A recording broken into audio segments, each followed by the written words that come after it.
Phil Mickelson's name has been tied to gambling for years. Everyone in golf knew the rumors. Everyone heard the whispers. But when the words wife and blasts and multi-million-dollar debt landed in the same headline, the entire golf world stopped scrolling. Because this was not another betting rumor. This was Amy, the woman who stood beside him through every scandal, every comeback, every reinvention. And now, reportedly, she had finally said something. Or had she? That is the question nobody can seem to answer clearly, and it is exactly why this story refuses to die. The debt is real. The numbers are staggering. And what happened inside the Mickelson marriage when those numbers became impossible to hide is not what the headlines tell you. Not even close. Here is what we do know. The gambling was never a one-time mistake. It was not a bad weekend in Vegas. It was years of wagers so large that even people inside Phil's circle did not grasp the full picture until it was too late. And Amy was there for all of it. Watching, waiting, carrying a weight that no spouse should have to carry while the rest of the world saw only the smile, the wave, the perfect couple image. So when this new headline hit, every golf fan asked the same thing. Did she finally break? Did she finally say what she had been holding back? Personally, I think Amy's silence speaks louder than any outburst ever could. Do you agree? Or do you think she owed the world her side? Drop your take below, and if you want real golf stories without the fluff, subscribe. We are building something here. The answer is not what you expect. What Amy did next was not a statement, not a filing, not an interview. It was something far harder to walk back. Phil never hid that he liked to bet. That part was public. Teammates knew, caddies knew, the golf world has always whispered about it. There were stories floating around the locker room for years. A caddy here mentioning a six-figure wager placed before a Sunday round. A fellow player there joking about Phil's phone lighting up with odds during a practice round. None of it was confirmed. None of it was denied. It was just part of the Phil myth. The man who played fearless golf and lived fearless off the course. The golf media walked a careful line with those rumors. Nobody wanted to be the one to print the number without proof. Nobody wanted to burn a source. So the stories stayed in the background, repeated in podcast segments and forum threads, never quite becoming the main headline. Until they did. What nobody knew, not even the people closest to the tour, was how deep it had gone. How many zeros were attached. How many nights ended with a number that would make most families lose sleep for a year. And through all of it, Amy was not some distant figure reading about it in the news. She was in the house, raising their kids. The person who had to look at Phil across the kitchen table and decide every single day whether this was a problem they could survive together. That is why the headline hit so hard. Fans had already made up their minds about Phil. The gambling was part of his story, part of the charm almost. The lovable risk-taker. Amy was never part of that narrative. She was the steady one, the one who smiled at charity events and held the family together while Phil chased the next bet. So when reports started surfacing about the true scale of what he had lost, the first question every fan asked was not about the money, it was about her. Would she stay? Would she fight? Would she finally say what millions of people wanted to hear? For a while, it looked like she might not. There was the moment she appeared in public without her wedding ring. Photos spread across every golf forum overnight. Was this the end? Was this Amy drawing a line? No statement came. No interview. No explanation. Just silence. And in that silence, the speculation grew louder than any quote ever could have been. Fans dissected every photo. They zoomed in on her hands. They compared the image to photos from the month before. Some said it meant nothing. Some said it meant everything. The truth was somewhere in between, and Amy was not going to help anyone find it. Nobody outside that house knew the real number yet, and that ignorance was the only thing keeping the story from getting worse. Before that number surfaced, you need to understand what this gambling actually looked like from the inside. Not the casual bet on a Sunday football game. Not the friendly wager between buddies at the club. This was different. This was structured, repeated, massive. We are talking about bets placed so frequently and in such amounts that the people facilitating them became part of the operation. Associates, runners, middlemen. The kind of infrastructure you build when the bets are too large to walk into a sportsbook and place yourself. Phil had access. He had money. He had a network. And for years, that network kept the full picture hidden from everyone who mattered most. Amy was not part of that network. That is the critical detail. She was not placing bets. She was not at the tables. She was not in the rooms where the wagers were made. She was on the other side of it, living the life that the gambling was quietly destroying. And the longer it went on, the wider the gap became between what the public saw and what was happening behind closed doors. The charity events, the foundation work, the family photos, all of it was real. Underneath it, the foundation was cracking, and nobody on the outside could see the damage. Picture the scene. A Monday morning after a weekend of losses that would buy a house. Amy is packing lunches for the kids. Phil is on the phone in another room. The kids are laughing about something on television. Everything looks normal. Everything sounds normal. But the ground under both of them has already shifted, and neither one knows how to say it out loud. Every marriage has a breaking point, and the question was never whether they reached theirs. It was what happened the morning after. Think about what it means to discover that the person you built a life with has been losing money at a scale you cannot even process. Not thousands, not hundreds of thousands. We are talking about a figure so large it changes the way you understand your entire life.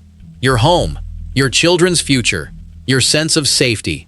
Every decision you made together, every plan you had, suddenly has a question mark attached to it. Was any of it real? Was any of it safe? And then imagine you cannot talk about it. Because the world is watching, because his name is on everything, because the moment you speak, it becomes a headline, a story, a spectacle. So you stay quiet, you smile at the gallery, you hold the line, and you wait. That is what Amy did. She waited. Through the rumors, through the ring removal, through the forums and the speculation, and the endless questions from people who had no idea what she was carrying. She waited because speaking would have made it real in a way she was not ready for, and because, despite everything, the man on the other side of that kitchen table was still the man she married. Still the father of her children, still the person who, when the storm finally broke, turned to her and admitted he was wrong, admitted it was reckless, admitted it was embarrassing, and asked for help. Once Phil finally said those words out loud, the game changed completely. Phil described the addiction himself. He called it a hurricane. That word matters. A hurricane does not ask permission. It does not give you time to prepare. It takes everything in its path and leaves you standing in the wreckage trying to figure out what is still yours. That is what this was for Amy. Not a slow leak, not a gradual realization. A hurricane. One day the life she knew was there. The next day it was gone, replaced by a number she had never seen and a debt she had never agreed to carry. And the worst part was not the money. The worst part was the secrecy. The years of knowing something was wrong but not knowing how wrong. The nights of watching Phil walk out the door and not knowing where he was going or what he was doing. The mornings of pretending everything was normal because the kids were in the next room. Seeking help was not a single phone call. It was not one conversation with a therapist and a clean slate. It was a process. Slow, uncomfortable, full of setbacks. Phil had to sit across from professionals and explain the scale of what he had done. He had to look at the numbers without looking away. He had to accept that the charm, the charisma, the ability to talk his way out of anything did not work here. The debt did not care about his short game. The addiction did not care how many trophies were on the shelf. And Amy had to be in the room for parts of it. Had to hear the full scope spoken aloud for the first time. Had to decide, in real time, whether she could build a future on the other side of that conversation. In professional sports, admitting vulnerability is rare. Players are trained to project strength, to never show the crack. Phil showing that crack publicly, even in a controlled way, was unusual. It gave other athletes permission to look at their own patterns. But for Amy, it was not a public act. It was a private reckoning that happened to have a public echo. Silence, it turns out, can be louder than any press conference. Here is what the middle looked like. Reports surfaced that Phil's gambling losses in one 4-year stretch alone reached $40 million. $40 million in 4 years. Let that sit for a moment. That is not a bad night. That is not a rough stretch. That is a sustained, deliberate, repeated pattern of wagering at a level that most professional athletes never touch in their entire careers. And that was just one window. Billy Walters, one of the most famous sports bettors in history, later alleged the total was closer to $100 million over 3 decades. $100 million. Average wagers of $110,000. Per bet. Not per month. Per bet. And through all of it, Amy was home, knowing something was wrong. Not knowing the number, not knowing the full scope, just knowing that the man she loved was disappearing into something she could not reach. When the 40 million figure finally became public, when the book came out, when the interviews aired, Amy did not blast him. She did not go on television. She did not file papers. She did not issue a statement of betrayal.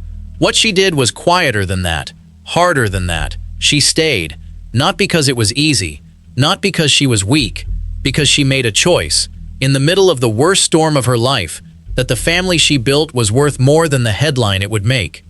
Behind the grace and the public support was a number so large it redefined what this marriage had survived. Phil's spokesperson said Amy was supporting him with unwavering love and extraordinary grace. Those are the words the public got. What the public did not get was the weeks before those words were released. The private conversations. The decision to stay or go. The moment Amy looked at the full picture, every zero, every bet, every year of secrecy, and decided what she was going to do with the rest of her life. That moment did not happen in front of cameras. It happened in a house that the world thought it knew, between two people who had been married for nearly 30 years, and it was the hardest thing either of them ever did. That choice is what the title calls a blast. Not because Amy shouted, not because she attacked, because her silence, in the face of all of that, hit harder than any words ever could. The headline wanted fireworks. What it got was something far more human. A woman who looked at the wreckage of a hurricane and decided, not for the cameras, not for the forums, not for the world, but for herself and her children, that she was going to rebuild. And she did. Quietly. Without an interview. Without a tell-all. Without giving the world the spectacle it was begging for. That is not weakness. That is the hardest kind of strength there is. Golf marriages are not often talked about this way. The wives and partners are usually background figures in the broadcast, smiling in the gallery, holding the trophy when the camera finds them. Amy's story broke that pattern, not because she made noise, because she refused to.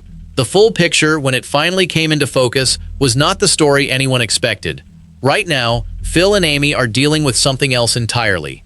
A family health matter pulled Phil out of LIV events and kept him from the Masters.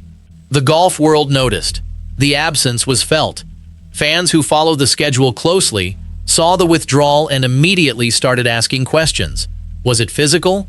Was it personal? Was it related to everything that had come before? Phil's team said it was a family health matter. They did not elaborate. They did not owe anyone an explanation. But the timing mattered.